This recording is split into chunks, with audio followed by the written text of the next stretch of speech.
The palace archives were housed in a basement level that most guards never saw. Dusty corridors lined with filing cabinets and storage boxes stretched into darkness, lit by a few bare bulbs that cast long shadows on the stone walls. James had been given reluctant permission to research the Pemberton case, though Sergeant Walsh had made it clear this was his last chance to prove his sanity. Eleanor walked beside him through the narrow aisles, her presence now as familiar as his own shadow. Over the past 3 days, she had appeared to him regularly, sometimes in his apartment, sometimes during his shifts, always with the same urgent need to uncover the truth about her death. "It's here somewhere," she said, pointing toward a section of files marked 1880, 1890 personnel records. Her voice carried a mixture of hope and fear that made James's chest tighten with sympathy. James pulled down a heavy box and set it on a reading table. Inside, yellowed documents and handwritten reports told the stories of long-dead palace employees. He found Captain William Pemberton's file easily enough, a thick folder containing commendations, duty rosters, and personal correspondence. As he opened the folder, Eleanor moved closer, her silver eyes scanning the documents. "There," she said, pointing to a letter near the bottom of the stack. "That's my father's handwriting." James lifted the letter carefully. It was dated 3 weeks before Eleanor's recorded death, and the words were written in obvious distress.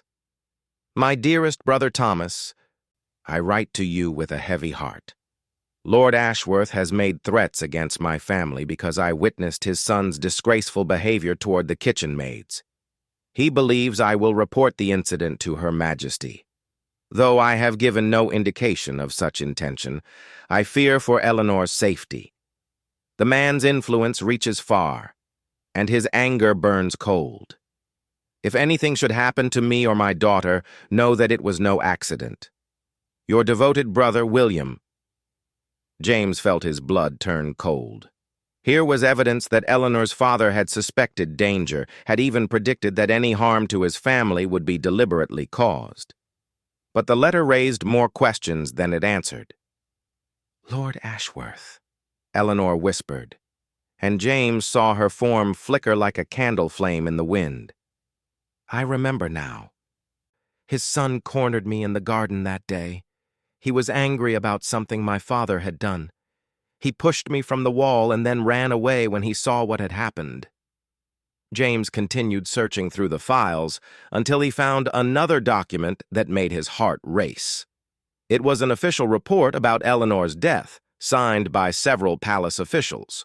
The report described the incident as a tragic accident, stating that the child had been playing alone and had fallen from a garden wall while trying to retrieve a ball.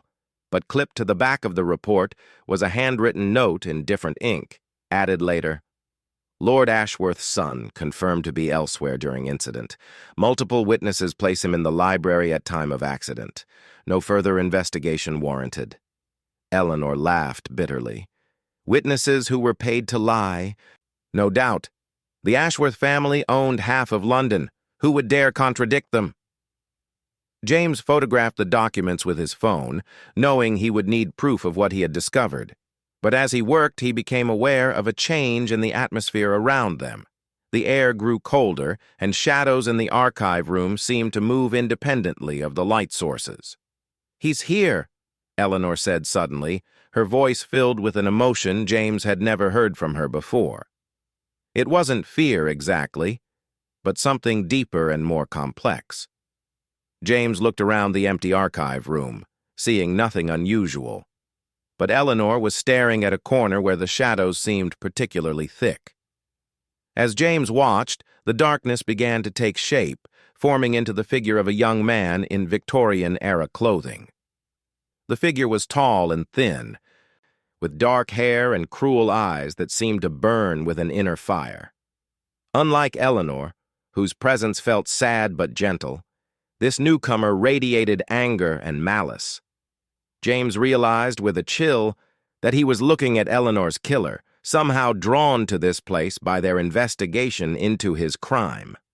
"So," the figure spoke, his voice carrying the same otherworldly quality as Eleanor's, but with a harsh edge that made James's skin crawl. Someone finally seeks the truth about that night. How inconvenient. Eleanor stepped protectively in front of James, her small form somehow managing to look fierce and determined. "Timothy Ashworth," she said, speaking the name like a curse.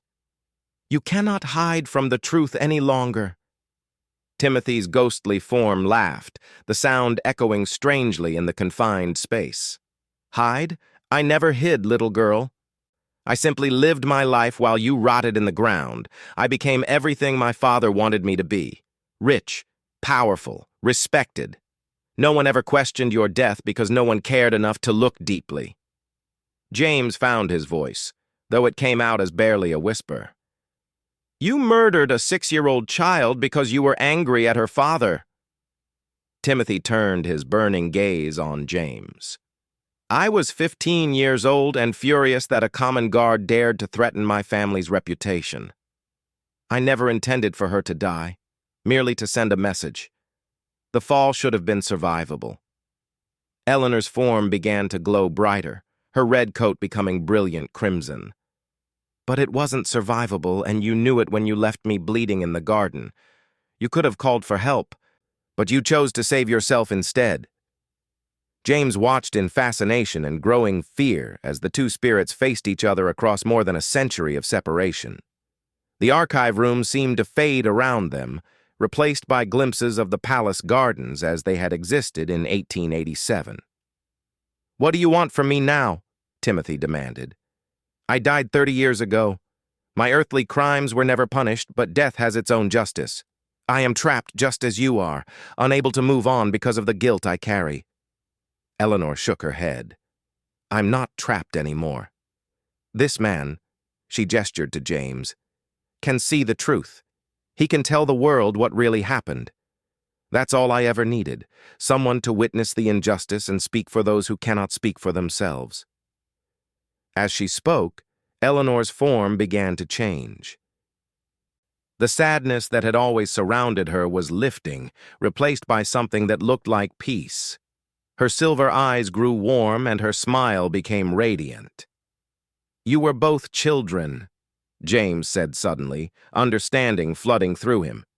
"You were both victims of a system that protected wealth and power over truth and justice." Timothy's angry expression wavered. "I am no victim. I made my choice that day." "You made the choice of a frightened 15-year-old boy," James continued. "Raised in privilege, taught that your family's reputation mattered more than other people's lives. You've been carrying that guilt ever since, even in death." Eleanor looked at Timothy with something that might have been compassion. "I forgive you," she said simply. "You were young and scared, just as I was. The real evil was in the system that covered up the truth to protect your family's name." The moment Eleanor spoke those words, both spirits began to fade. Timothy's form lost its harsh edges, his cruel expression softening into something that looked almost like relief. Eleanor's glow intensified until she was barely visible as anything more than warm light. "Thank you," she whispered to James. "Thank you for seeing me, for believing in me, for helping me find the truth.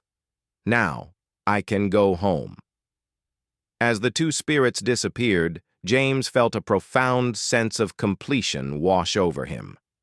The archive room returned to normal, but the documents on the table remained as proof that what he had experienced was real. 3 weeks later, James stood in a small cemetery outside London, placing fresh flowers on a newly marked grave. His investigation had led to the official recognition of Eleanor Catherine Pemberton's murder and the acknowledgement of the cover-up that had hidden the truth for over a century. The Pemberton family name had been cleared of any suggestion that Eleanor's death was the result of careless parenting. The case had made national headlines, sparking discussions about historical injustices and the importance of seeking truth regardless of how much time had passed. James had been commended for his dedication to uncovering the facts, though the supernatural aspects of his investigation remained his secret. As he stood in the peaceful cemetery, James felt a warm breeze that seemed to carry the faint sound of a child's laughter. He looked around but saw nothing unusual, only other visitors tending to their own memorials and memories. But he knew, with absolute certainty, that Eleanor Catherine Pemberton had finally found her way home.